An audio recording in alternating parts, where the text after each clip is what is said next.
Ladies and gentlemen, you are now listening to the Talking Nonsense About Impact Wrestling podcast.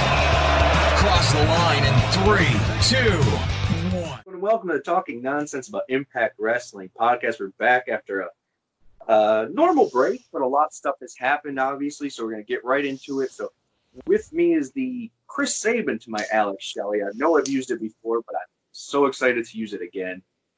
It's Max. Max, everyone.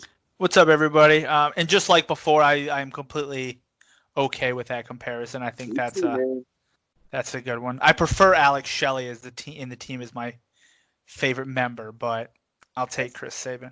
Fucking rock star, Alex Shelley is. Rock star. All right, well, obviously a lot to talk about, including the Motor City Machine Guns. So I'll just ask the most important question first. Max, what you watching? I'm watching Impact on Twitch. It's Rhino versus, I think it's Raven. He kind of looks like Raven, but he looks like he's gained a little bit of weight since his prime. So we'll call this over the hill Raven. He still has hair, though. He still has black hair. Is he shirtless? No. Like a flannel? No? No, he's wearing cut off jorts, obviously. And I can't even tell the shirt he's wearing. It's got somebody on it. When we take our first break. Yeah. Well, guys, we have a lot to talk about. Like we said, that's awesome to watch. And relevant. Rhino's still doing some things. Yeah. I'm sure we're going to get into and interesting things. But it's been a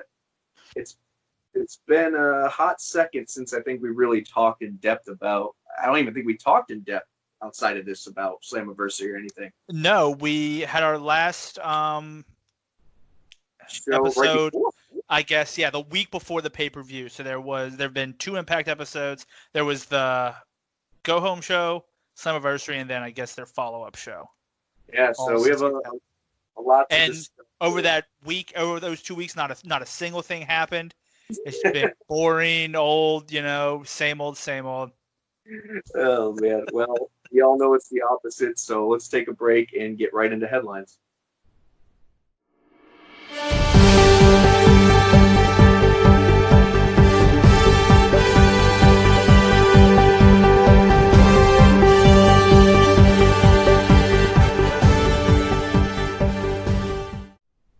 All right, everybody, we are back with our headlines. First headline is, in your opinion, how big of a turning point for Impact was Slammiversary? Okay. One, I like the pun there, turning point. That's good. All right, so I feel like no matter what I say, it's either not going to do it justice or it's going to go a little overboard. So I'm just going to say how I actually feel about it. I think it was a huge turning point for Impact. And, saying that out loud, I'm like, you always second guess it because you've had these moments. It feels like a lot where you got a lot of ups and Impact and you wonder, is this it? But this is it. This is definitely the needle mover. And it's crazy to see night and day.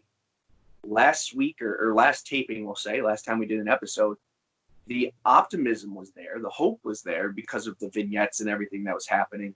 But part of us still thought, the fruition wasn't gonna, was gonna fail on expectations.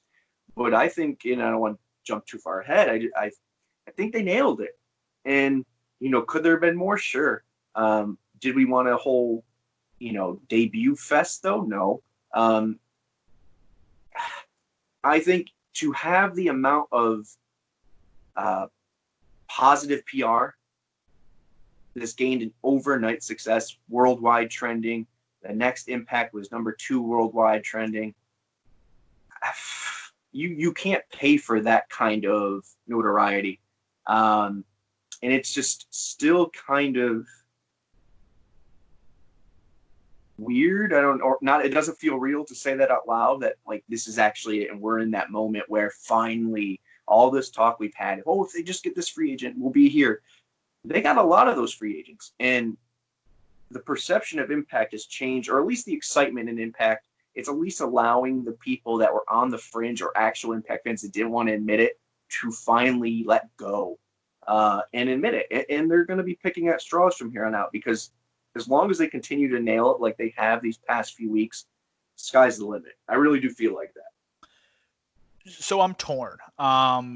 Part of why I'm torn will be covered in another question, so I'll wait till that happens to go into that. But one, I will say that for the pay-per-view, I agree, they hit it out the park. The big matches that they needed to deliver did. The Knockouts match, in my opinion, was the match of the night.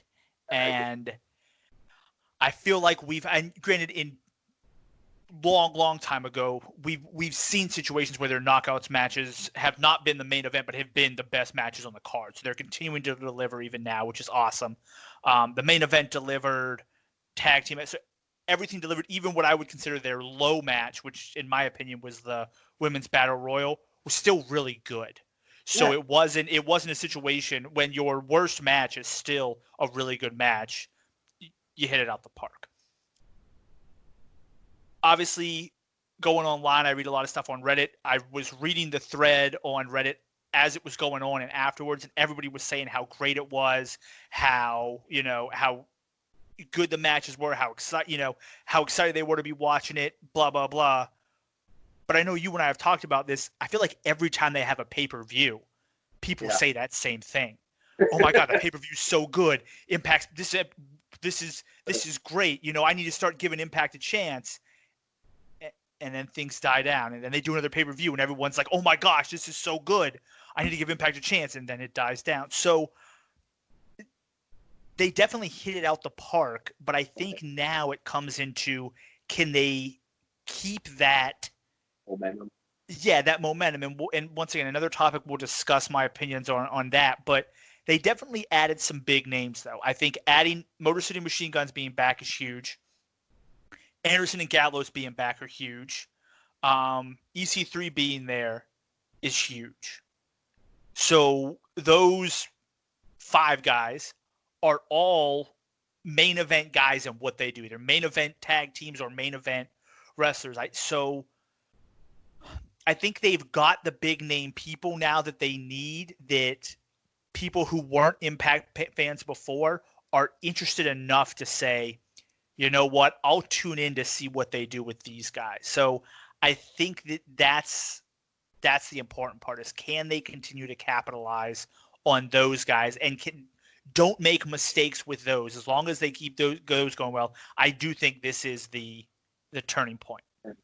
Yeah, the consistency is key here. But I think that's Impact's strong suit been up bad to me. Yeah, there's been episodes where they've ran out of footage or whatever. They had to move stuff around because it is what it is. Yeah. So they've had their moments, but it's been consistently good. Now you have the players you need to make it consistently great. Yeah, and I agree with that. They are in control of their destiny. Yeah, some little weird shit happen that gets them off course a little bit, sure. But they've seemed to be able to deal with anything that comes their way. And, I read this article, I think it was Gary Cassidy. It was really good because what it said was Impact is an overnight success, 2.5 years in the making.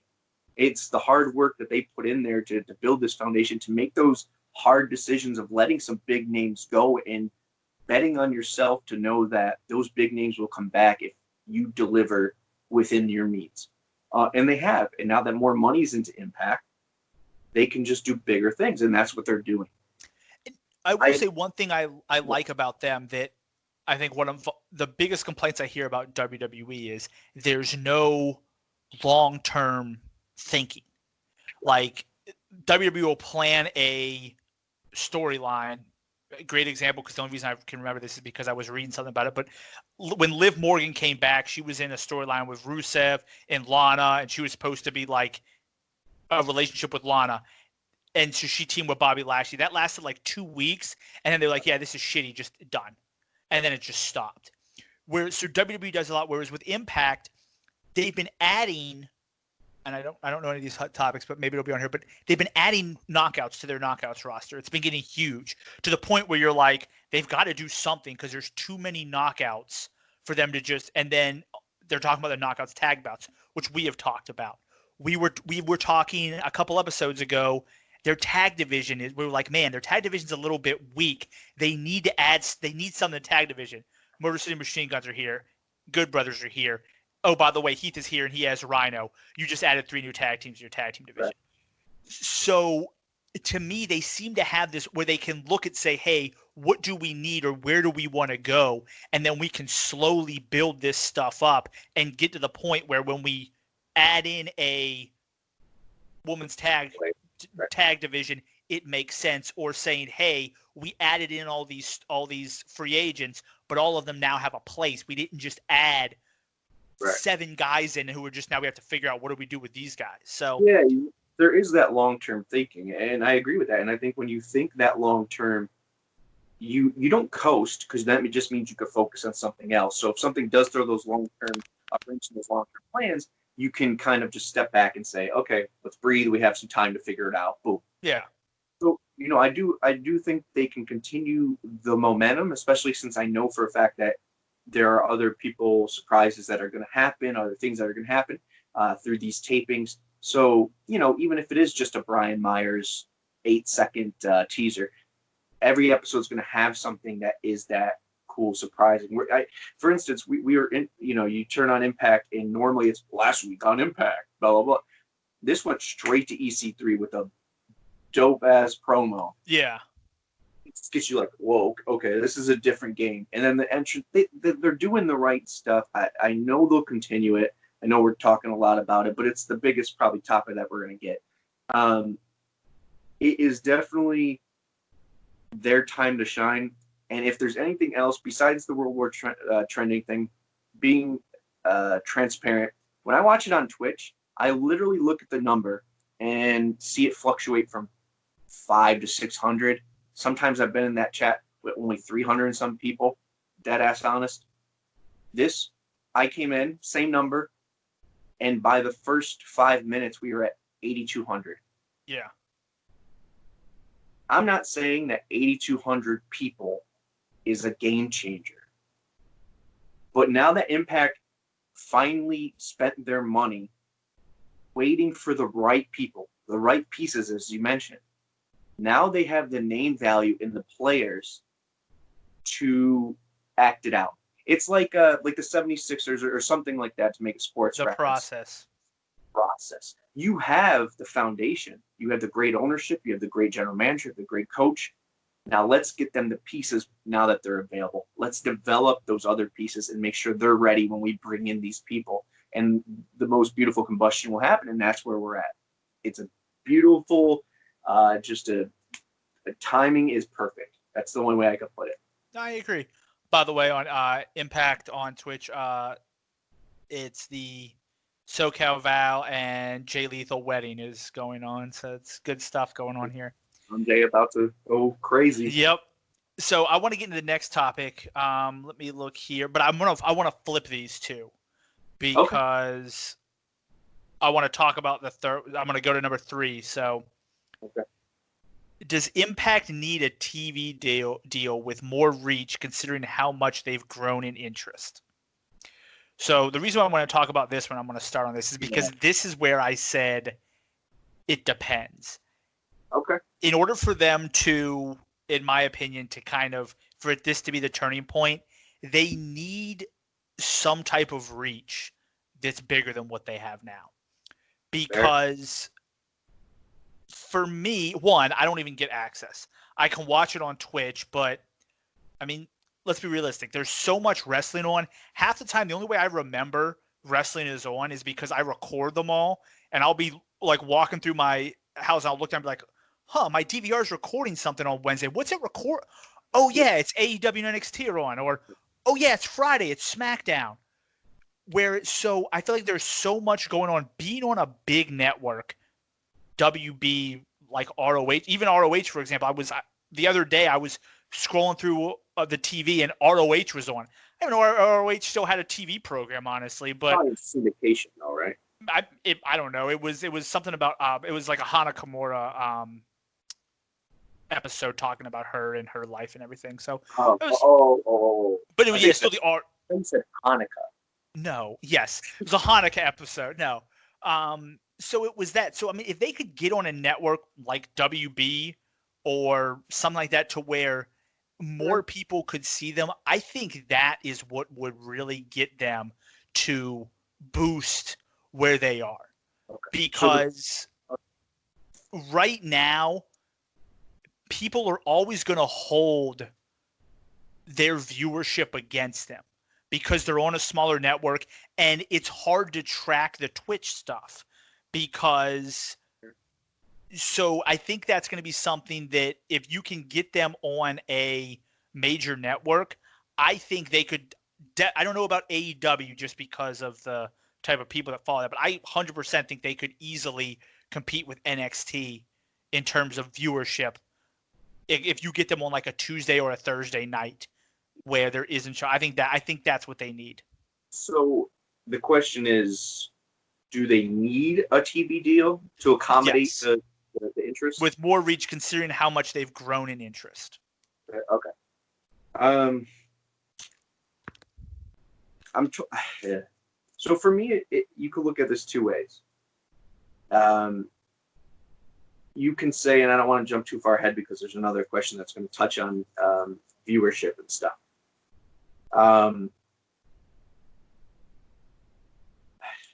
You can look at it as if, cable isn't going anywhere. If this was 5 years ago even, let alone 10 or 15, where you really needed that deal, are enough people paying for full-time cable to make it worth them trying to get on that next network? For a pat on the back or just a you guys did it, yeah, they could do that so they can knock that out of people's mouths where they're like, oh, you're only on Access TV and your company owns it. Okay, well, we bought it, first of all, so obviously we have the money. Yeah. But because they're so secure at Access TV, because technically they can funnel in whatever money they need to, the rights will always be there. It's I don't want to jump too far ahead, but it's the number one rated show on Access TV, which isn't saying much, but it's saying a lot of how much they view that product or how they view it. Yeah. So for perception purposes, yes. For reach purposes, yes. But do I think in today's climate they can still succeed to a big time level without? That depends on still, if we're separating cable from internet and networking and streaming services, they still need to get on a bigger streaming service. Well, I was just saying, what about getting on something like Hulu? Right, exactly. Now, it's not, YouTube TV even, because their YouTube channel is such a success anyways. They'll get paid, whatever. But I agree with you, because right now they have their own app, which is wonderful. I love it. That's how I watch it when I watch it twice. So they have other outlets, but the reach could be felt in a different way. So it depends how you look at it. If Hulu... I would say, I think, as opposed to getting on a cable network, I think getting on Hulu would actually be the smarter idea because, one, I do think people are going now to reducing cable. The only reason I have cable is because of sports, because I watch everything under the sun. So if it wasn't for that, I have Hulu, I have Netflix, I would pretty much just get those. But yeah, if you can get on Hulu to where I can type in Impact and I can have all the episodes and it shows on Tuesday or Wednesday or whenever they decide to put it on there after, and then I have access to it for automate. I think that would be a big help because I think it would definitely broaden their reach. The app is kind of like by itself. If I'm not somebody who's a huge Impact fan, I don't know if I would get the app and pay for the app simply to try and watch Impact.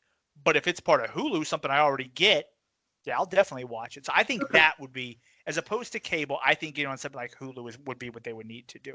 And I think that would be awesome.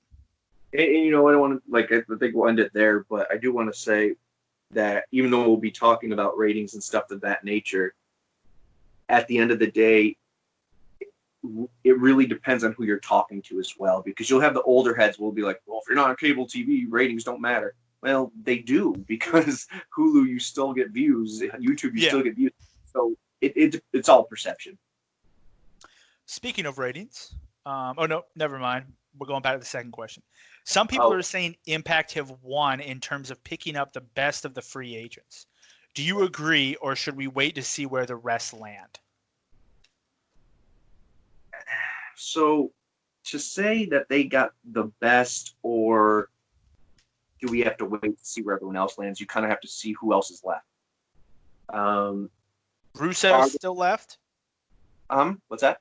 I was saying Rusev is still left. Rusev, but he's got COVID, allegedly. So you have Rusev, you have Leo Rush, you have let's see who's Sting, Kurt Angle, Zack Ryder. I'm sure there's a few others. Conti, the girl, I forget her name. Taya. Oh yeah, the jiu-jitsu girl. So there's quite a few left. Bully Ray, I believe, is a free agent. James Storm, anyone at NWA technically. So there are a lot. But here's what I'll say. I don't think we've seen where the rest fall in Impact, let alone anywhere else. And depending on what timeline you're talking about, are we considering Matt Hardy part of a free agent get for AEW? Okay, yeah. Lance Hoyt, are we talking about those people being that? That changes the answer as well, depending on how you view it. Currently, in this amount, this coup, and we haven't seen all of it yet, you would say they won it. Now, if Kurt Angle and Sting show up on AEW next Wednesday, do they win? It depends. Depends on, once again, how you view it. Do you view two guys in their 50s that can't wrestle contributing? Nothing against them. I would love for them to be old WCW would. They put titles on both those guys. Well, and I love both of them, what they did for TNA, what they did for Impact, and what they can continue to do for it if they were to jump on. But if they were to go to AEW where they can't wrestle and all they could do is be figureheads, it's a little different, because if they were to come Impact and do the same thing, you could say play on the nostalgia of it.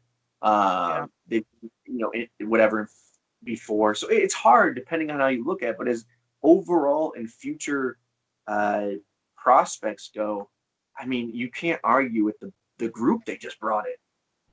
Yeah, I would say, I mean, if I'm thinking of the free agent group, I'm going to start pretty much since COVID happened.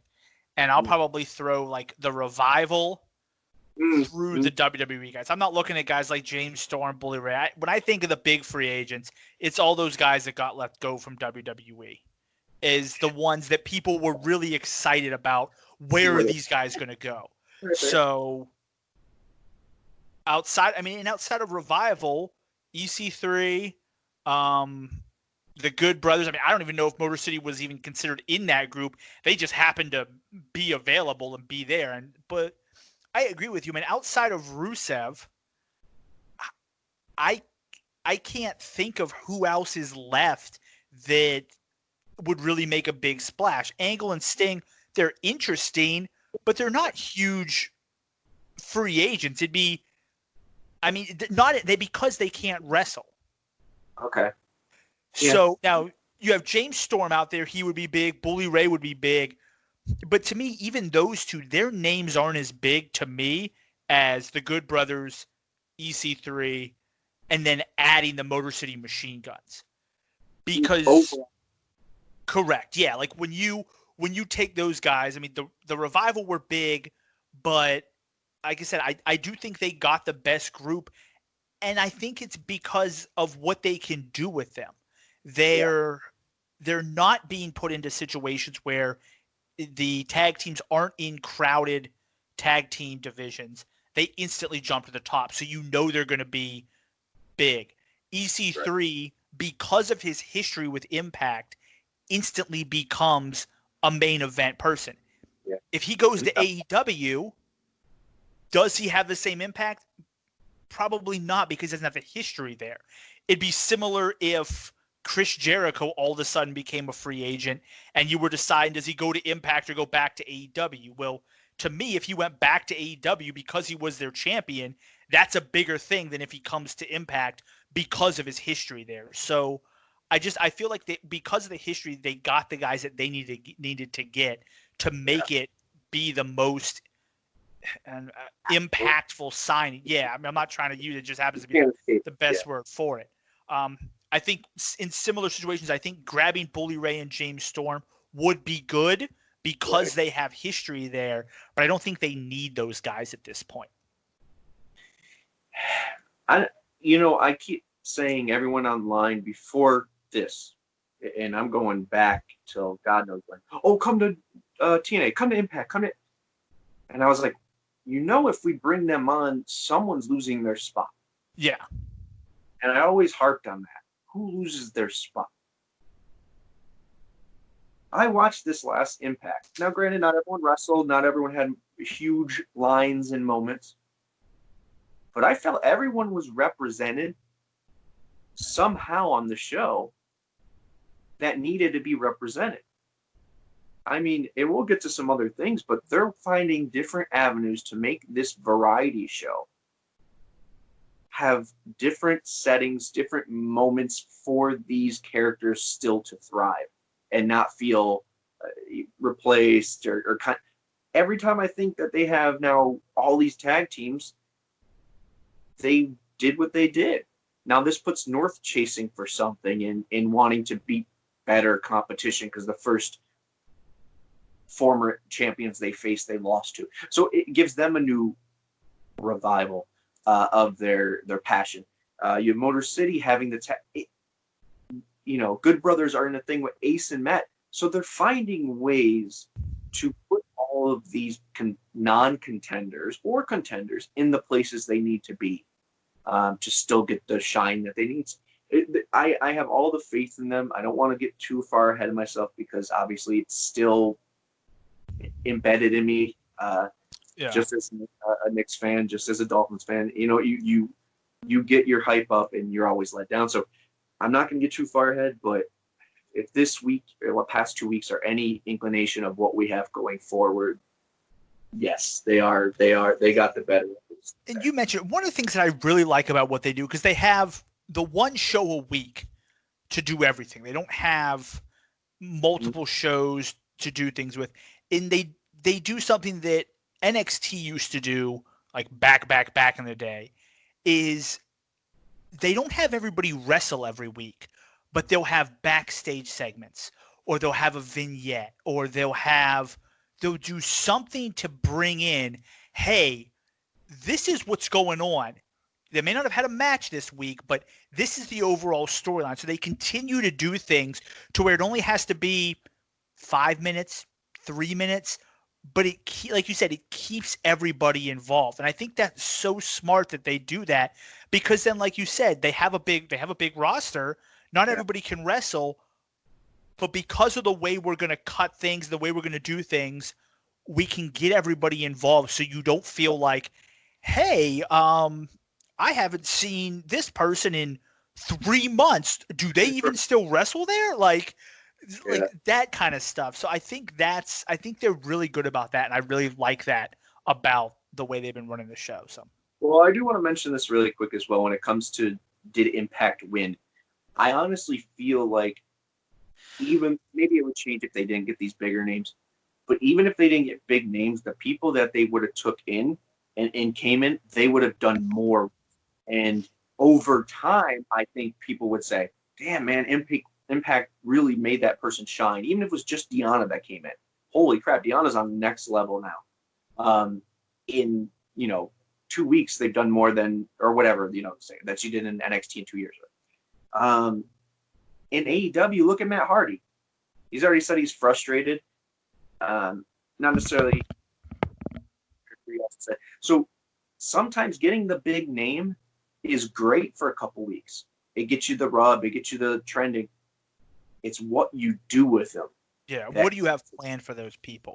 Are you bringing them in because you have a storyline and a direction you want to go with them, or are you bringing them in because you want the name? So, no, I agree. So next one, Gotta pull it up again because my phone closed. Impact's TV ratings have allegedly released, according to the PW Torch. Is that Impact? Oh, Impact on Axis drew 163,000 people, up 4%. Key demo was 0.05.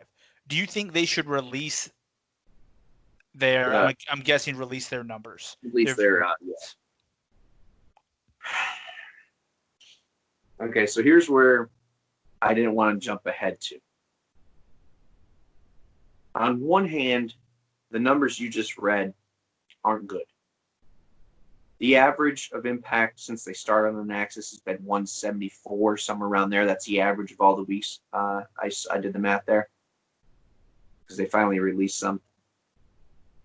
0.05 is not good in the demo. So on one hand, do you release them and say, well, we want to prove that in time, you'll see us continue to grow and bet on yourself again? Or do you realize that, hey, once again, our best bet might not be cable live. It might be Hulu or some kind of streaming service. Now, and then in that position, the ratings are just fuel for the trolls, okay? Because even if you do the math, so Impact Access TV reaches a little more than 50 million homes. 90.4 million is the amount of people in America that pay for cable, okay? AEW and NXT do reach about that amount, so they reach the total spectrum. Yeah. Don't get this right. This past week, overall average for the year since they've been battling, NXT is 785,000, while AEW is 903,000. Okay, so even if you double Impact's normal average of 174, what are you looking at? 348, which is not even in the realm. Yeah, of those shows. And the demo the same. You double that even. That's a 1.1. Both of them are battling between 0.2s and 0.3s. So I don't think it's fair to release them and well, not fair, but I don't think it's smart to release them now and say, oh, we're climbing up. I'd rather them already be substantial, in a good spot, or not do it at all. Because the perception, if you look at numbers compared to actually watching the product, speak in the wrong way. And can you say that the other 48 million or whatever households that Access doesn't reach for the people who have cable are all wrestling fans? Maybe. I don't know. I mean, I don't know how it works. Can you say, what is everyone in the tri-state area not get Access TV? You would have to. It's so hard to predict that that it's just not worth putting that out and giving fuel to the negativity. That's how I feel. No, I agree. I think, not only does it reach fewer people, USA, Fox, and TNT, those are massive networks. Like 90 million people. I'm not even talking about just the amount of people they reach, the name of the network. If you say, oh, it's on USA, oh, I know what USA is. Oh, it's on Fox, it's on TNT. People know what those networks are. If you say, holy crap, if you say, hey, they're on Access, people will be like, is that the thing that you would go to that shows what the channels were, or is that local station that only that was called the TV Guide. We were on that channel. It was Pop TV. Yeah, I know, but or Access, isn't that that local stuff where the kids from high school film? Well, that's local Access TV. That's not the same thing. People don't know what that station is. So even if you, I want to say that too. The key demo is not watching that station. That station is more old concerts and things of that. So even if you get it, you may not realize you get it unless you are actively out there looking for it. also, you had to think, you said you watched on Twitch, you said there were 8,000 people. Now, granted, 8,000 it's not double the number, but that's still 8,000 more people. I'm assuming of those 8,000, if it's on Twitch, I'm going to go with like 95% of them are probably in that target number. So that's fair. It's a little bit better, not massive. To me, what I would rather them release is just the percentage. Impact was up 4% this week. It was down 1%. It was up 2%.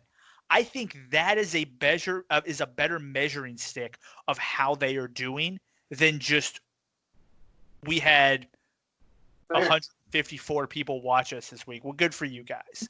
Because like you said, they've got a lot going against them because of what they're on. So I would just rather say, hey, when we take into – because I'm sure on the app they can track views on the app. Oh, yeah.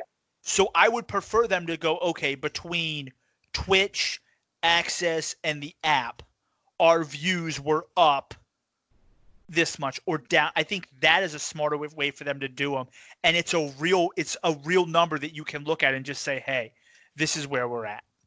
Yeah, I like that a lot. The only way I would say release the numbers is if it's an instant answer. So if their Access TV is on YouTube TV, like everyone's trying to get it, you see the numbers right there already. People, even if they aren't fans, will at least give it a chance if they know something's going on right there. Yeah. But brothers are on, let me give it a chance. So they just need a wider audience or some other substantial way of counting numbers before you just release. Yeah, I agree. And I would be more impressed if they released their pay-per-view numbers. Hey, Slammiversary did X amount of people. I think that's more telling than the Access thing. In the grand scheme of things, the way to look at it as well, on a positive note, is Impact on Access TV is Access TV's by far best producing show. So it's not a. They were on Pop. They were Pop's best producing show. What's that? So even when they were on Pop, they were Pop's number one TV show too. So they were on Destination America. Like what the networks they're on, they're popular on. Right. But it's just the fact that the networks don't have the reach or the name recognition to where you automatically know, oh yeah, I'm going to tune into channel Oomph to watch them every week. So, all right, next question. Last question. Tessa Blanchard. So Tessa Blanchard is allegedly demanding around $150,000 to return the Impact World title. Do you think it's true? She's now reportedly sent it back, though. That's the alleged. So do you think she actually asked for $150,000 to return the title? I'm going to say that number. One, she doesn't have a she has a non-disclosure in her contract. Impact makes all the wrestlers, when the new contracts, you can't say anything non-disparaging, comments after you leave. So this stuff that's leaking about her returning it is obviously her answering it. But when she did, there was no. She just said the 150,000 isn't true. So there had to be some kind of number to it.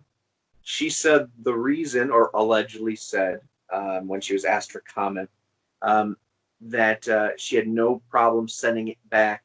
She was just still waiting on Impact to tell her the address. So, you know that. Let me not swear. You know, her ass was every time a check was in the mail, looking at that damn address and seeing where they come from, where payroll comes from. You're telling me she doesn't know what the address of TNA headquarters is? Mail that shit back to Josh Matthews. Mail somebody. Mail to somebody. That is the dumbest excuse if that really was her excuse. Do I think the $150,000? That's crazy money for a belt that probably cost $20,000 or $15,000, $8,000 to make. Get a replica from Pakistan. I think that's what they did. Just do. How in the world? I want to think more of Tessa. I don't want to shit on her, even though I make jokes. I hope it's not true, but her track record says otherwise. But 150,000 is a very distinctive number for a belt that has not no meaning. It's a prop. It could be remade. Yeah. Diamonds on it. Yeah, this isn't Ric Flair where you gave him 10 grand and they didn't give it back to you, so you took that shit. Like back in the day. Like that I understand. So do I think it's true, to answer that real quick? I think it's true in some form of that answer. So one, if for whatever reason, let's say for example, Impact owed her money, checks and stuff, and they were saying, hey, we're not paying you for X, Y, and Z. And she's like, no, I'm not giving you your belt back unless you pay me the money I'm owed. If that's the case, cool. I have no problem with her doing that. I completely understand that. I would agree with that. I would do something similar. Well, that's not the case. But if that's not the case, how big of a piece of shit do you have to be like, yo, I'm going to keep your fake belt and I'm going 150 grand to give it back to you? Motherfucker, I'll just get a new one made. Like, unless that belt is like, has actual diamonds all over it, it ain't worth a. I'll just get it. I'll just make a new belt. Yeah. It ain't that hard. Like, yeah. What's it fucking made of panda? Like, yeah, like, I mean, I could understand if this was like a belt that Impact has been using since like the company started, and you're like, hey, this is like X amount of years of history. We've used the same thing, but it's not like they. So, if you squeeze lemons on it, does it give you a map? Yeah. If it's not some magic, it's like it's not some magical. But it's not Aladdin's magic lamp over here. So, yeah, like I hope it's not. I really hope it's not true, because I feel like if you're going to a different outside of like Medusa doing something like this back when the Monday like I get it. If you're going from company A to company B and they're in. And it's that type of tense Monday Night War situation. Yeah, you bring that belt on, you throw it away, you light it on fire, you take a dump on it, you something like that. You Shane Douglas that thing where you throw that shit down and pull out the Eastern Championship Wrestling belt, and you're like, this is the belt that matters. If it's something like that, cool, I get it. But wrestling isn't like that anymore. Like, even though WWE and AEW hate each other, you're not going to see Chris Jericho or Dean Ambrose appear on WWE with the AEW belt and be like, yeah, bitch, this place, like, no one's going to do that. It's just, not only would you probably get sued to all hell, honestly, I would have loved to have been a fly in the room if she had called the conversation with Don and Scott. And they're like, would have hung up on her ass. Click. Like, I want 100. Click. All right, cool. We're just gonna go get another one made. But but here's the thing. Like, Impact to me, although it is a U.S. company, it's your third. In my opinion, it's number 3. But like, AEW isn't gonna go out of their way. Like, there's no reason for her to keep the belt, because if she goes to AEW isn't going to tell her, yeah, bring the belt on camera, we'll do something to it. Neither is WWE. There's no reason. The only company that I could see doing that would either be ROH or NWA, but even them, there's no reason for them to do that. Like, they're in this similar like league of. I could see in terms of that level of pettiness, AEW doing it, but I don't think so, because I still think they have friends at Impact. The top guys, like maybe there may be guys there, but your top guys, the Young Bucks, Kenny Omega, they still have friends at Impact. They're not going to go out of their way to piss those people off for no reason whatsoever. Well, I think we'll get to that in a quick 7. So to me, like, it doesn't make any sense, because what's she going to do if she doesn't? She's in Mexico right now. She's going to toss it out, give it to some guy? Like, Is it going to hang it in some bar? Like, what are you going to do with the belt? Like, there's no reason to keep it outside of you hanging it in your house to say, hey, look, I won this bout. Like, there's just no reason for you to keep it. She wears it to, dinner and shit. Maybe wear it as an actual belt buckle or something, but Either there's just way, no reason to keep it. So I really hope it's false. Here's the hoping. All right, so that was fun. We're actually going to do the quick 7 after this little break. And we're actually going to stick to the minute each timer. So a minute each. So we'll be back with a minute of fun. 60-second assassins.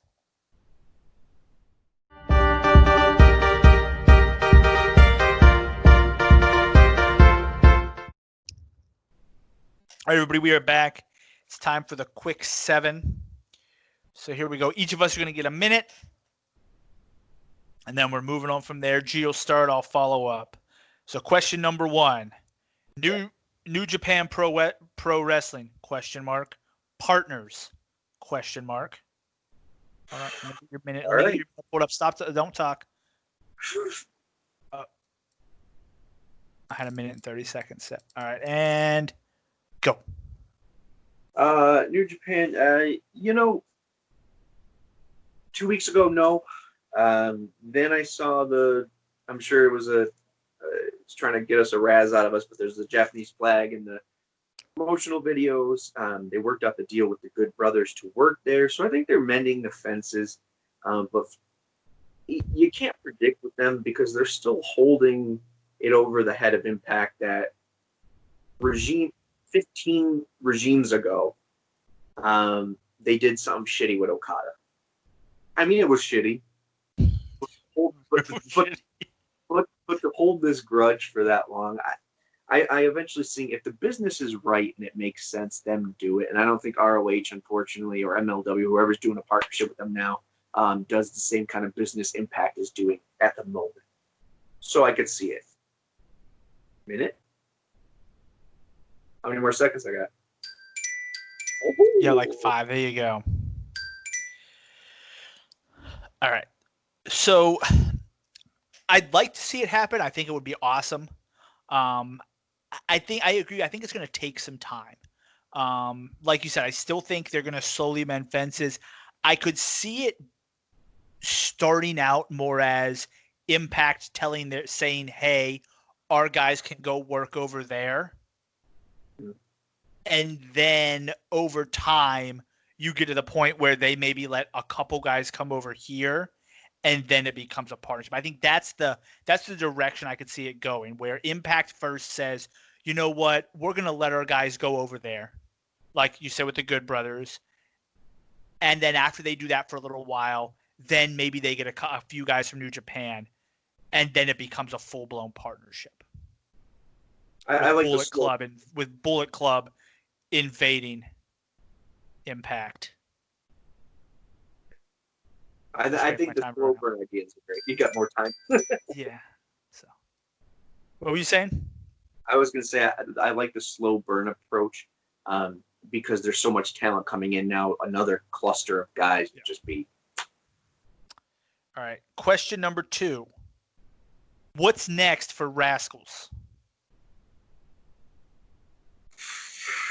I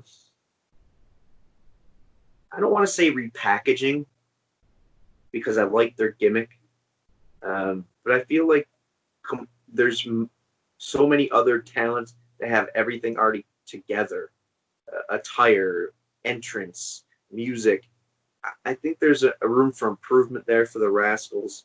I don't think they need to get edgy or anything. I think there's so many new people that the Treehouse needs to come back, get people behind them, and just let them be themselves. I mean, they're not in a bad position. They just got some losses in a row, but they've also won some here and there. They just never have that consistent build for them. And to get that, I think they need to get back to square one, get in the Treehouse, figure it out from there. I think that's a good way of. But I'm guessing it was a question because they lost yet again. Most likely.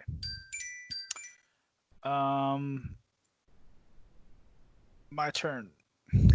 So for me, I do agree that there's a lot of new talent. Motor City Machine Guns, Good Brothers really being the ones who are going to automatically vault over them. I think we had talked before that they kind of they still needed to grow a little bit. They're still extremely young. I mentioned this to you, though. My one negative about them facing Motor City is I knew Motor City was going to beat them, and I really would have liked to see them win at Slammiversary. But I think that there's now what I think they do is they focus on the lower level tag teams who weren't ever going to compete for the tag title, and you make them a step above those guys. Why are people blowing me up?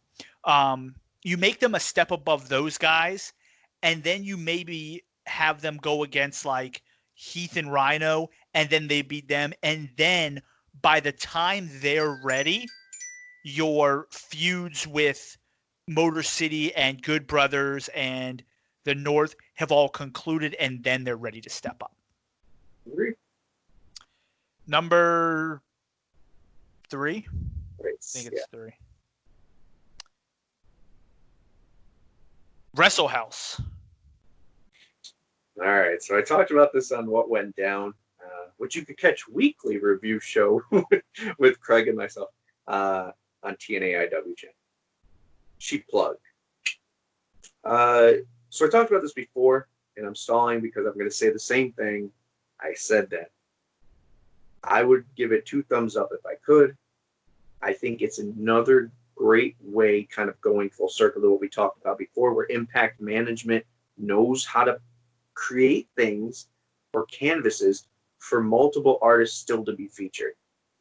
And it's another example of that. It's a reality show that's like Legends House, so it's all not old wrestlers, but all wrestling personalities living in a house, and it's going to be comical, and it's going to be dramatic, and it's going to be just what those characters need. Because, look, Triple XL, they're not going to go win the tag titles tomorrow. Who else? The Deaners, same difference. Johnny Swinger's a funny character. You got Crazy Steve, who really wasn't doing anything like that. It's a great way to use everybody together. No, I mean I agree. I think once again you have one show, you have Impact. Do they have a show that is over in Europe or something? Like Explosion. They have Explosion. Okay, but we don't get that normally. So I think anything you can do to get people to do something to keep them not necessarily relevant, but I mean, I guess relevant in people's minds, so people don't forget about them, is a smart thing. You can literally, if someone's in this show, you can say, hey, we're going to focus more on this show, and we're going to take you out of storylines, but you're still in the show. So when we're ready to bring you back into storylines, well, what have they been doing? Oh, they've been doing this. So I do think it's a smart idea. I think the more things you can do with your roster as it grows to keep the roster, I guess, fresh. Fresh or just in people's faces, similar to how on the network they have a lot of weird shows like that. They have the round table thing with the dinner for 3. I think anytime you can do stuff like that, it keeps people in your roster in people's minds, even though they may not be in main storylines. I agree.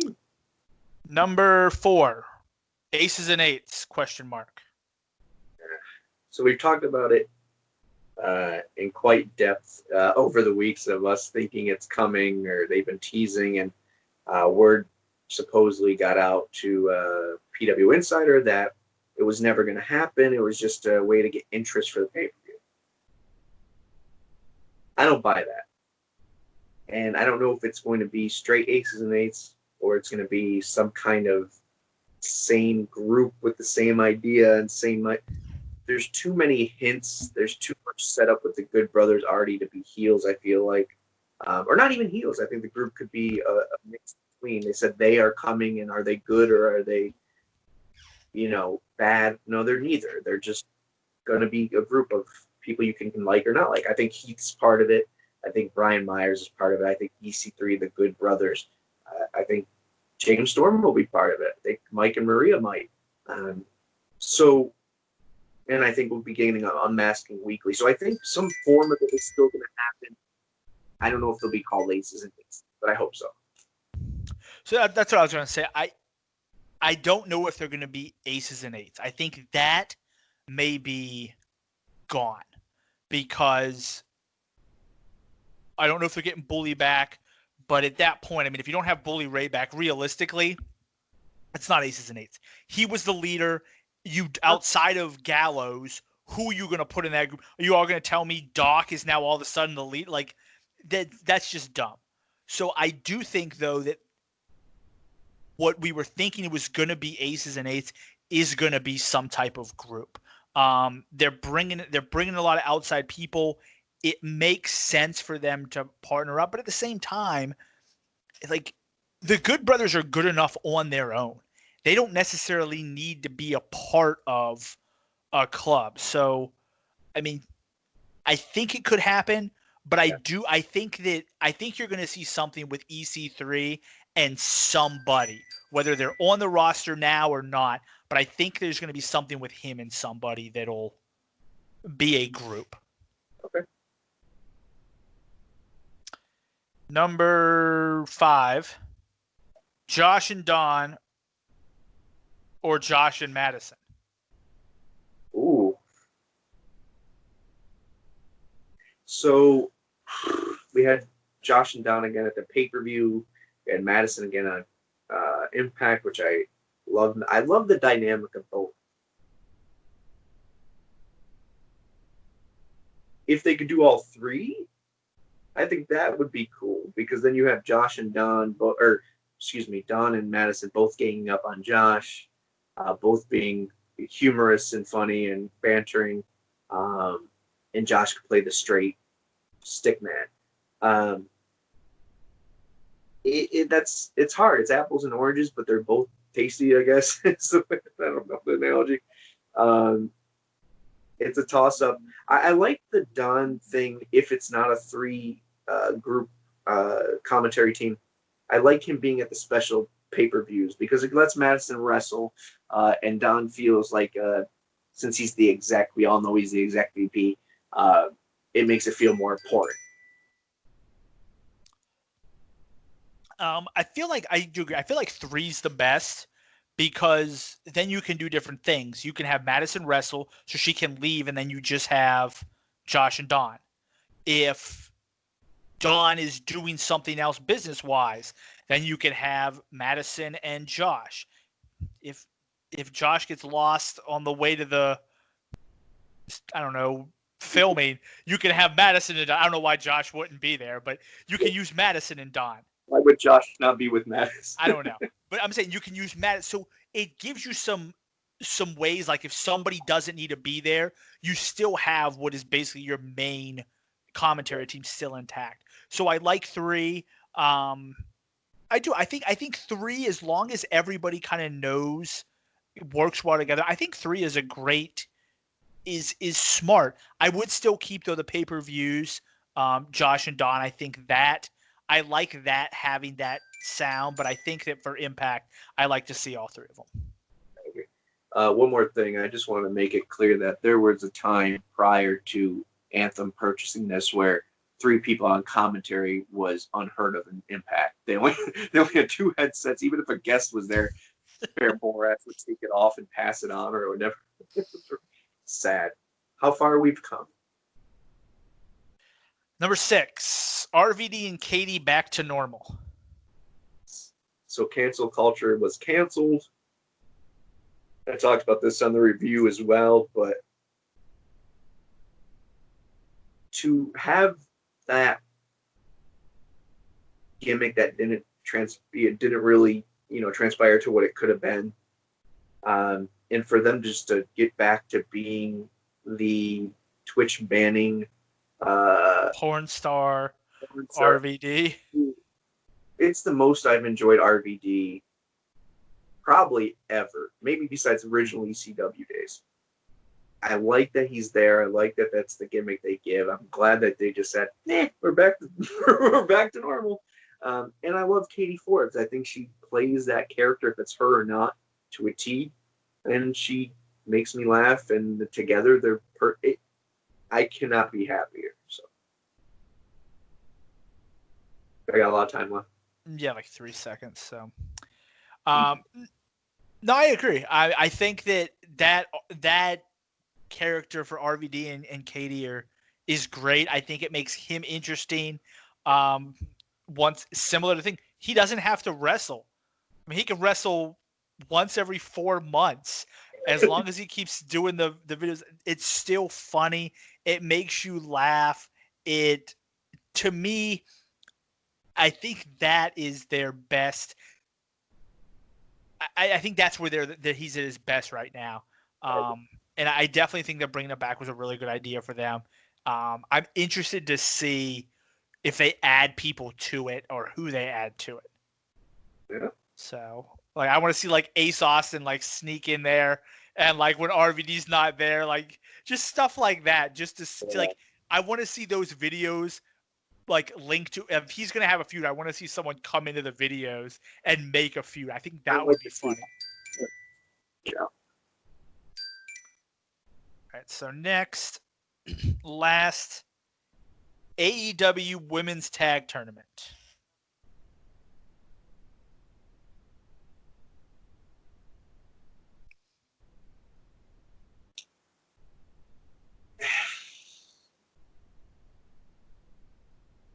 I'm just going to spend my time shaking my head in complete awe. So I kind of alluded to it earlier about them being petty or not being petty. Once again, pro wrestling, so I'm not going to shit on them. But I will be honest. The fake champion, give them a belt storyline, coincidental, maybe been done before, definitely. Timing suspicious, yes.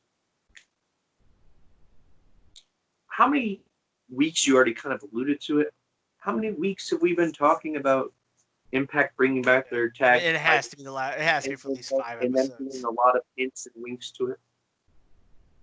It literally felt like. Now, you know what? Let me rephrase that first. I'm gonna take an extra second.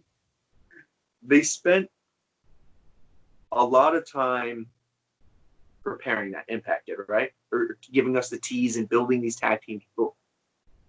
AEW can't even have a normal women's division, but yet they say, you know what? In the summer sometime, we don't even have a fucking date for it. We're gonna have a women's tag cup. Yeah, we did it first. So now if Impact announces it, they look like they copied. But once again, as I mentioned with the FTW thing, once more fans realize how good Impact is, people will start to realize how non-creative AEW is. Because then they could go back and say, well, you guys did this at this time, but Impact did it weeks prior or were hinted at it for weeks prior. So, you know what? Good on them to jump the gun on it. That's all I'm going to say. I'm done. All right. Well, first thing I want to say is I just watched AJ Styles capture the TNA World Championship with a springboard 450 over Kurt Angle. So pretty much highlight of my life right there. So yeah, I mean, I don't know if it's petty. I don't know what it is, but I will say at some point you do have to say, and it'd be one thing if they were like, hey, we're starting it this week, AEW. You're like, okay, clearly they've had this plan for a while. Maybe Dawn and the Young Bucks were just talking and they mentioned it and they were like, oh yeah. And they just like, that's a really good idea. And they just decided to run with it, but just like, yo, we're going to be doing this. Like, I do feel like it's something for them to say, hey, we want to get it out there first so that when Impact does it, it doesn't look like we're copying. But let's be realistic.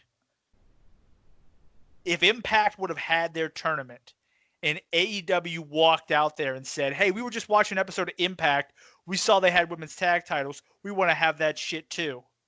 People would still be like, there'd be people giving 5-star ratings to that segment saying, oh my God, this is the next breaking thing from AEW is this woman's tag. Like, motherfucker, they just told you they were watching Impact and stole the idea. People would still act like it was the greatest thing ever. And at the end of the day, Impact will deliver on it. I'm not going to say they won't, because if they do, good for them. The more opportunities for wrestlers, the better, especially the women's division. But come on, man. Impact's going to kill it. They just pulled some little kid. Some little kid was trying to walk in front of AJ Styles, and somebody just grabbed and yanked his ass out of the way. Because they were trying to interview him after he was winning. So that kid got shit. All right. Well, quick 7 and our hot topics. We're going to play a little quick game about the guys that did come in, and we'll end the show with that. All right.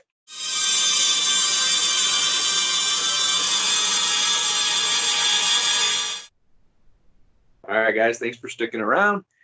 We are going to play a game of kind of guess what the other person's thinking, see how well we know each other, and it's all going to be based around the free shut up, Max.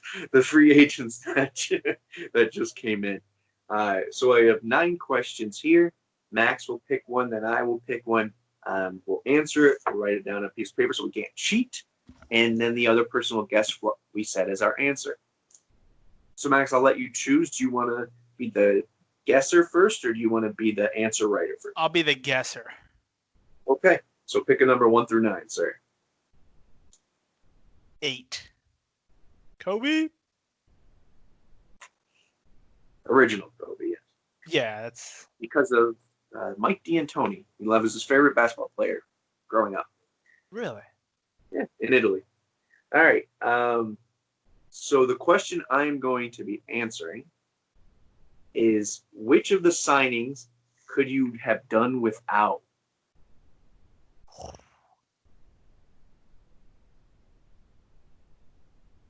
All right, it's between one of 2. Let me write it down, man. Oh, I mean, you don't even need to write it down. Yeah, so I can't cheat. All right, locked in. So it's either Heath or Hawkins. I'm going to go with Heath based off of what you have said in the past, your dislike for him.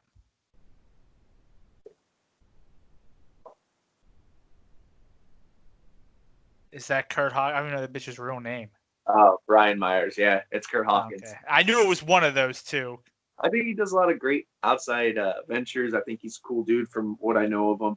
I think he's talented. It's just where Heath already has a storyline he could go right into. It's a lot more work with Brian because he really doesn't have a past. So that's it. All right. So now I'm going to have you, or actually you're going to pick a number. Excuse me. No, I just picked a number. You picked. No, I know, but I can see the answer. Okay. Number 5.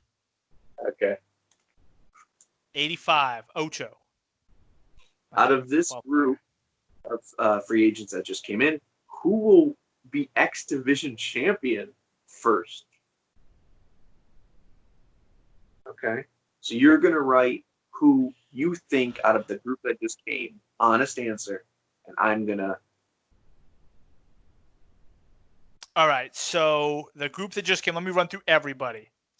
I got Shelley and Sabin, Anderson and Gallows, EC3, Eric Young, Myers, and Heath. Correct. Which one do I think will be X Division champion first? Write down your answer.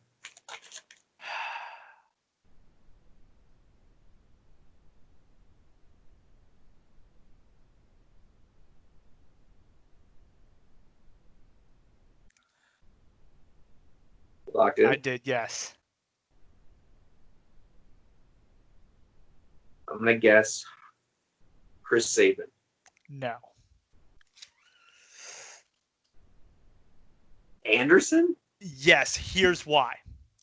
So I can see them, because I think Motor City is going to hold the titles for a while. The tag titles for a while, correct. So I could see Anderson and Gallows doing something where they are just assholes, and he ends up winning the title and just kind of like runs through the little guys until somebody has to beat him to take it. not weight limits, about no limits, and he is correct. an amazing wrestler and maybe Exactly. eligible for heavyweight. Okay, And I fair think with him holding the title and him shit talking like the X Division guys, I think that could be a good segment. Wow, Motor City and the North feud, or to give Anderson and Gallows something to do before they just go for a title. there. All right, pick a next number, sir. 1.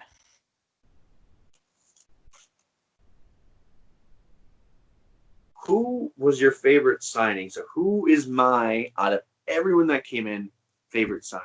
Okay. And tag teams are tag teams, right? Yes, because yes. All right, cool.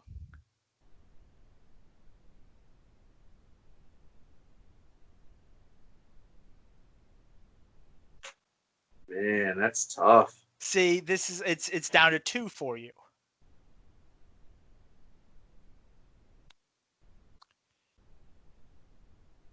All right. I'm locked in. It's either Motor City Machine Guns or EC3. But I'm going to go with Motor City Machine Guns just because I know you've been wanting them back for so long. But it's probably EC3. Okay, Motor City Machine Guns. All right, cool. I almost was like, just write down Motor City Machine Guns and hold up the card. We know that's who it's going to be. It was between those two.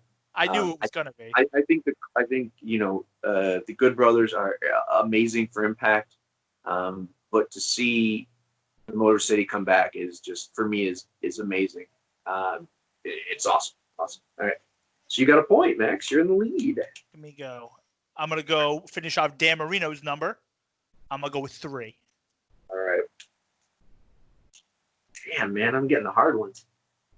Which of these wrestlers do you see leaving Impact first?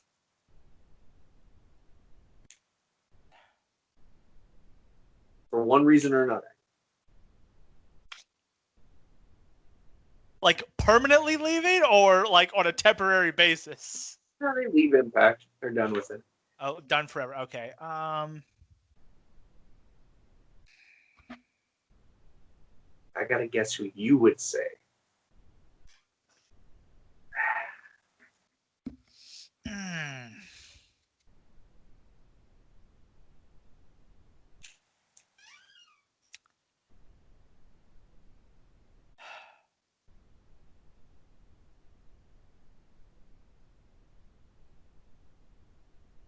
Okay.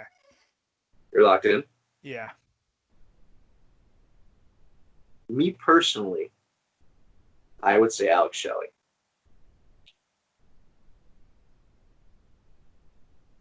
But I think you would think practically.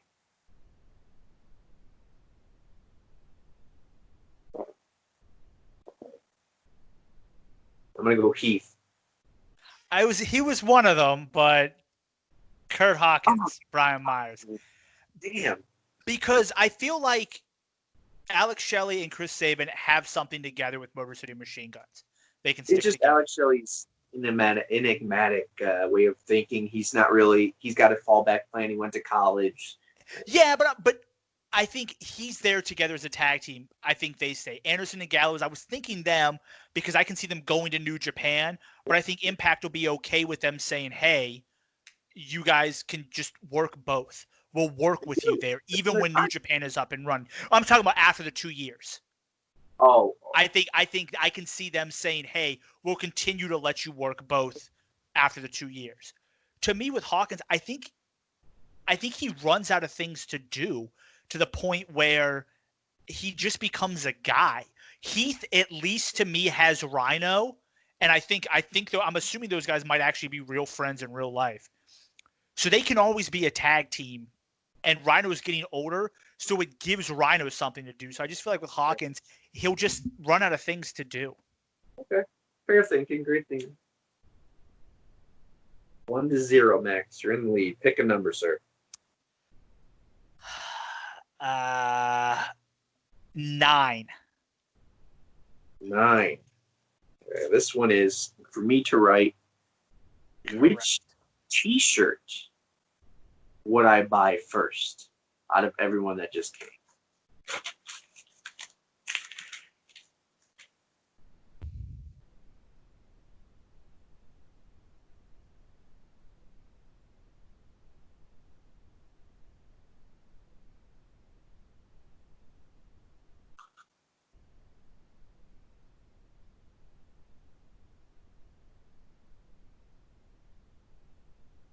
All right.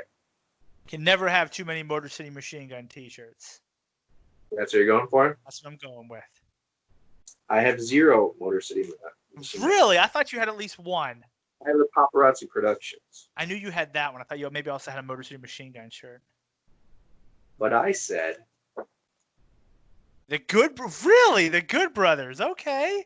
The logo they have with the, it's like the samurai looking... It's like the cooler version of the shitty thing they use in WWE. It's like if you go on Fiverr and you buy like the $25 package instead of the $5 package, that's the graphic you get. I've learned that the hard way. I know. Look at our new logo, by the way. There we go. First time using it, actually. All right, so pick another number. We have 4 left. I need to get one of these right. 2. 2. I don't know who 92 is, but he's probably somebody who was good on the Dolphins back in the 80s. So 70s. This is excluding Motor City Machine Guns.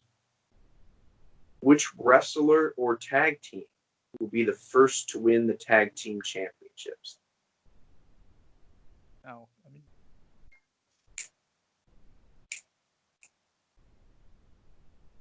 from the people who were added, right? Correct. Okay. It's not going to be.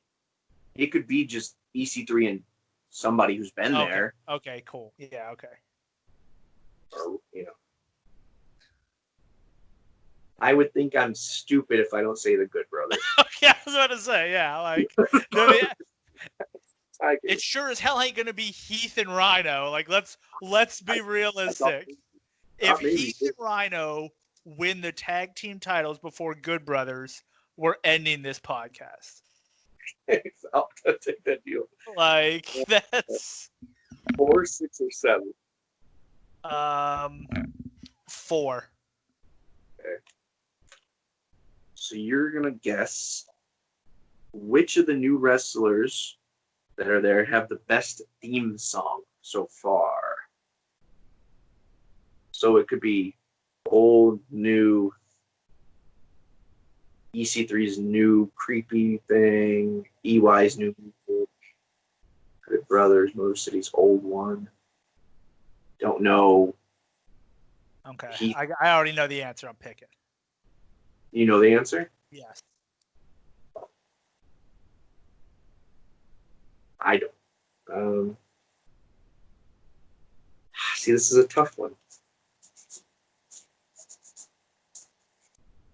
All right. So I like EC3's old theme song, the Trouble, Trouble, Trouble. But I think Motor City Machine Guns have the best theme song out of anybody there. I was between Good Brothers, new one, which I really dig. But you can't go with. Yeah, like, I mean, I like the Good Brothers theme song, but when you hear the entrance to, you're like, it's Done. It's such a good theme song. All right, 6 or 7. 6. 6. You're gonna write down who you think will be the heavyweight champion first. Okay.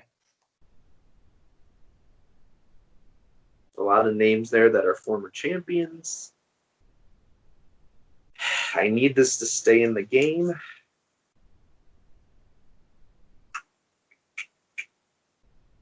I don't want to tie.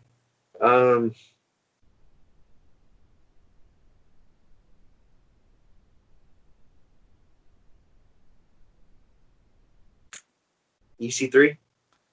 Yeah, of course. Yeah, okay.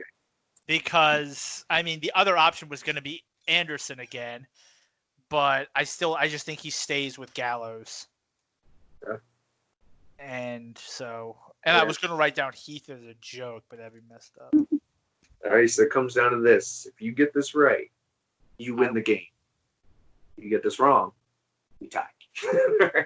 Even though we only did 9, so we should have done 10 topics, but whatever. I know. I thought 9 was the odd. No. Well, I do have a tiebreaker question, so never mind. Okay. First person out of this group to lose a match, or tag team to lose a match. Okay.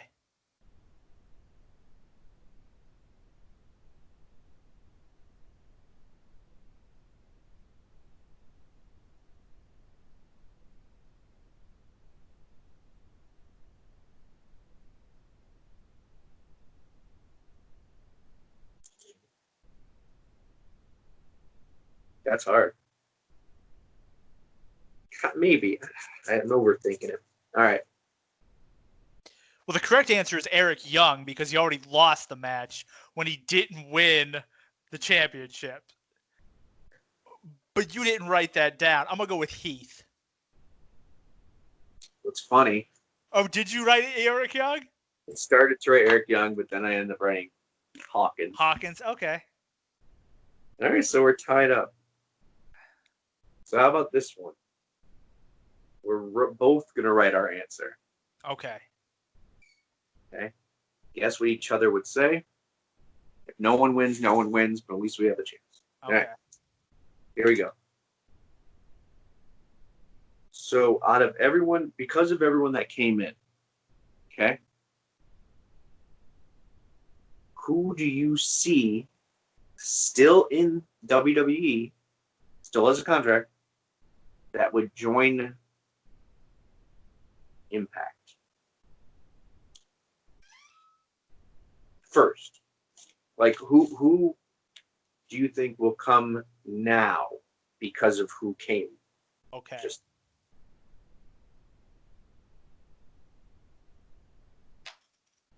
So you're gonna write who you think, and I'm gonna write who I think. Okay.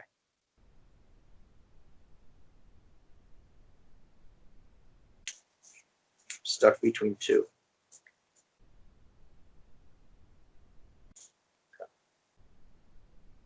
Would you like to go guess first?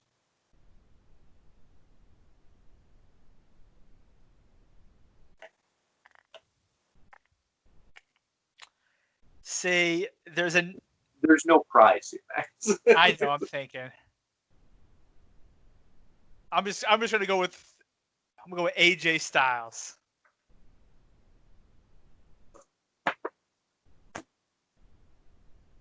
I can't say it. Bobby Roode. He was my other option that I was thinking that you would pick would be Roode, just because he's not doing Jack Dick. Doing Jack Dick. I think the Canadian connection, the Scott D'Amore is there. There's too much. He would want to end his career there. So that was a safe bet for me.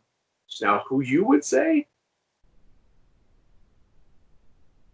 I want to say AJ, but my other answer, if it wasn't Bobby Roode, it wasn't AJ.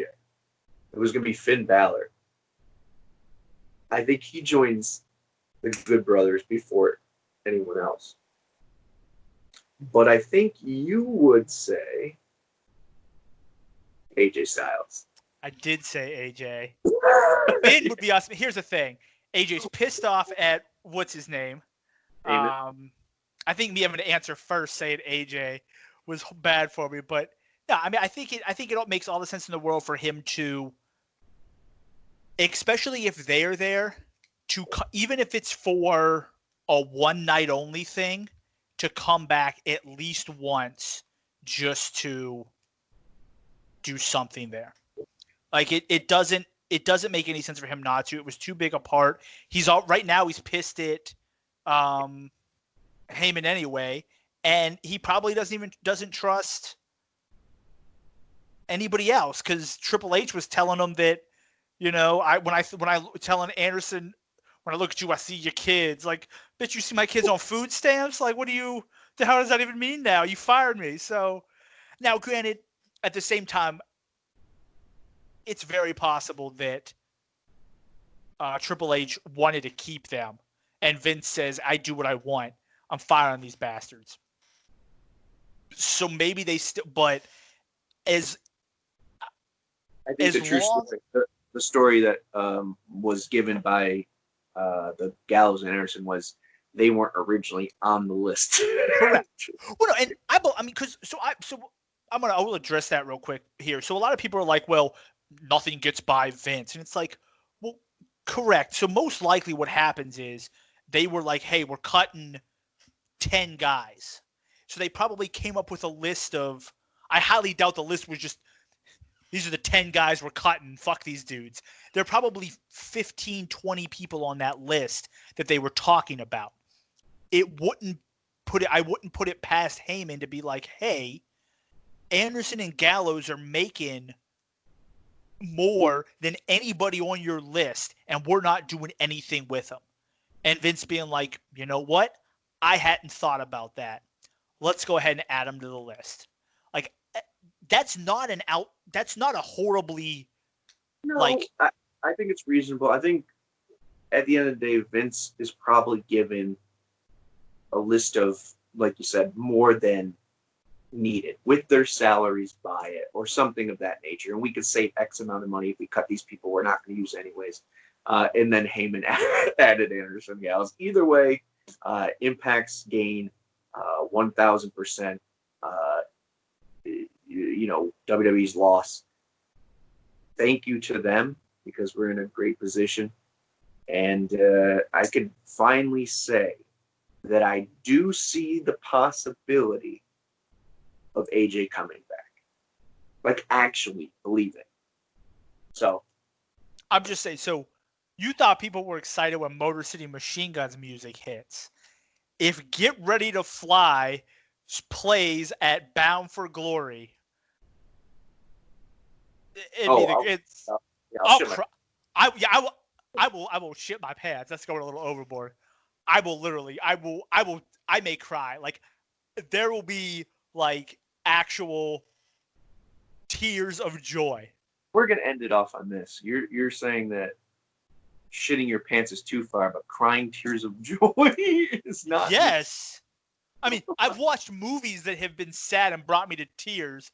Okay. I've never watched a movie where I shit my pants outside of maybe like trying to watch like Lord of the Rings special edition and just waiting for it to be over.